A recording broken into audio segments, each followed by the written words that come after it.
First DLC offering is called First Strike. It releases February 1st. It has 5 new levels in it, 4 brand new multiplayer maps, as well as a zombie level called Ascension.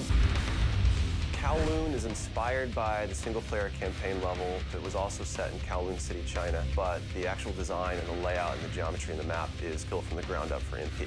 Kowloon is the only map that has zip lines, which will allow players to quickly get from point A to point B. The trade-off to that is that you're completely exposed while you're on the zip line. You can't use your weapon. It's going to get you to your location much faster, but there's also the risk that you're going to get shot. Discovery is an Antarctic research station that was a German outpost left over from World War II. The two sides of the map are divided by a deep chasm. You're always kind of fighting for control over that crossover from one side of the map to the other. My tip for Discovery is really just learning the layout of the map, understanding how that chasm can impact the flow of the gameplay, and always being conscious of the exposure that you have to long-range weapons. You might be on a snow bridge and somebody throws a grenade, which collapses the floor around you.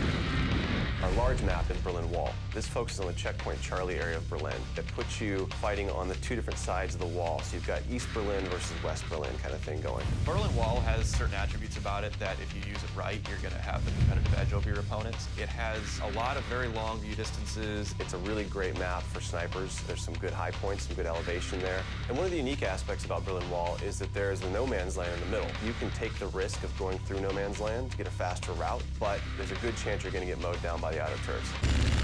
The stadium's one of my favorite maps. I am a running gunner, so I tend to like that map. It's going to provide those close quarter players tight adrenaline, action-packed experience. So never underestimate the value of tactical insertion, and always be checking your corners and realize that these engagement distances are going to be really small, so use that to your advantage. I think it's going to cater to a lot of the players who just like the frenetic style of gameplay that Call of Duty has to offer.